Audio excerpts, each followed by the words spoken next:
All right, guys, back here in the Tomahawk Show, we got Curt Menefee talking about your new book that you just came out, and being a Cleveland Brown, I've won one game in the last couple years. And I know the title of your book is Losing Isn't Everything, so maybe you could explain to me and console me a little bit about the hardship that I've had with the Cleveland Browns. Is this a therapy session? Is that what's going on here? It's not an interview. I'm going to lay down. We're both going to let you talk to us. We got the couch. Bring the couches out. There you go. DD, couches. But yeah, if you got cocktails with that couch, then hey, I don't think anybody will complain. We're relaxed. Okay. We've been using that therapy way too long. Trust me. Well, you're probably used to it. But what it is, it's look, we always talk about people who have great wins and monumental wins. We always remember them.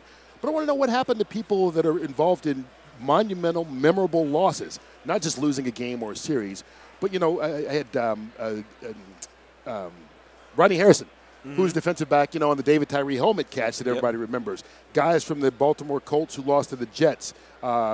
Everson Walls, who was defending Dwight Clark on the catch. The kids who were trying to defend Christian Laettner in 91 on the shot.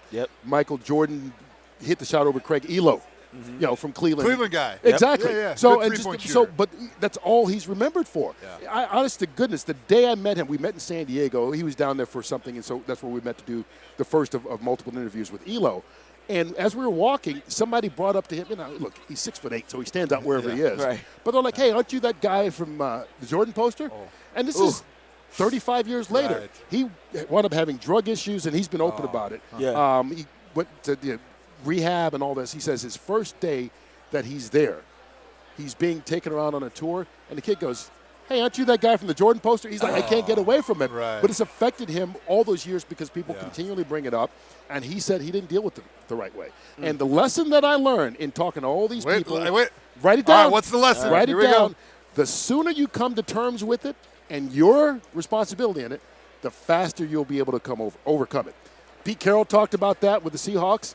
Jean Van de Velde, who blew the British Open in '99, only needed a 6 on the last hole, got a 7, blew up. But Van de Velde said, look, I'm French. I went out and had some wine. I was doing commercials 6 months later making fun of myself. Yeah.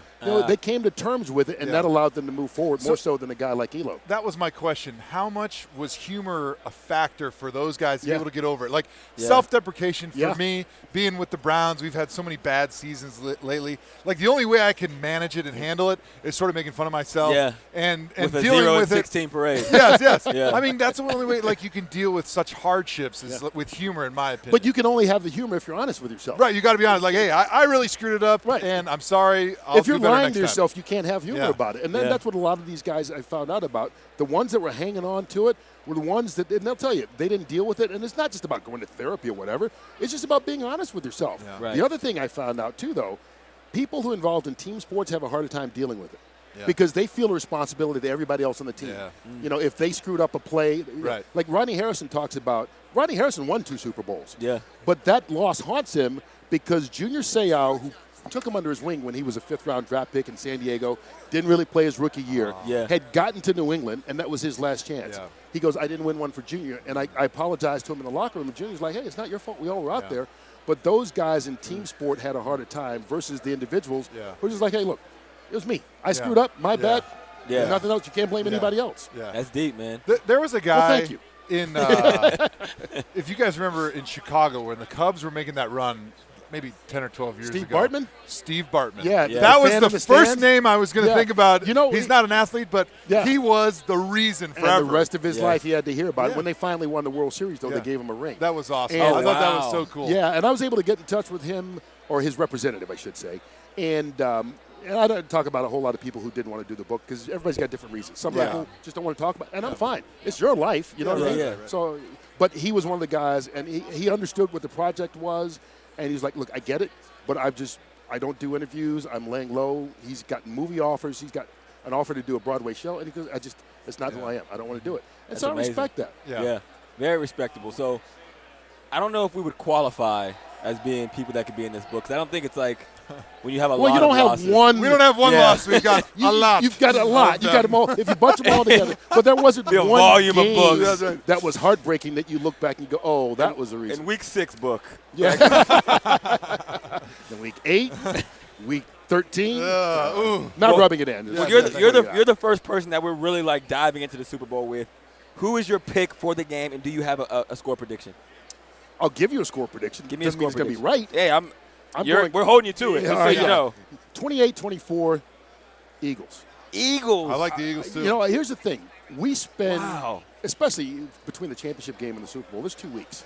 We overanalyze this thing. Oh, yeah. I mean, we dig this matchup and that matchup. Sometimes you just go, who's the best team? And if you go, who's the best team, I think Philadelphia's the best team. Now, I thought Atlanta was the best team last year, and they probably were. Yeah. They took their foot off the gas at the end. Doug Peterson and this Eagles team, they don't do that. Yeah. If they got a lead, they just kind of keep going. I think their lines are better on both sides of the ball. I think they can run the football, which New England has trouble defending. Yeah. And, just sometimes you just feel, for whatever reason, it's in the air that it's their turn. Yeah. Here's the other thing. Week 13 or 14, most people thought the Eagles were the best team in football. Yep. They lose Carson Wentz, and people jumped off the bandwagon, rightfully so. But I think in the process, they forgot how good the rest of the team is. Yeah, right. Yeah. So as long Very as the true. quarterback doesn't screw it up, which I don't think Foles will, and he certainly didn't in the championship game, I think they win the game because I think they're the better team. Now, I think it'll be a close game, and you never count Brady and Belichick out. Right. But I think if you look at it, Philly's the team. Well, you talk to people around here, and it seems like if you're not from New England, you're rooting for the Eagles. Yeah, like it's people amazing. are just It's the tired of hate, watching. They're it's tired of amazing. watching New England win. Are you?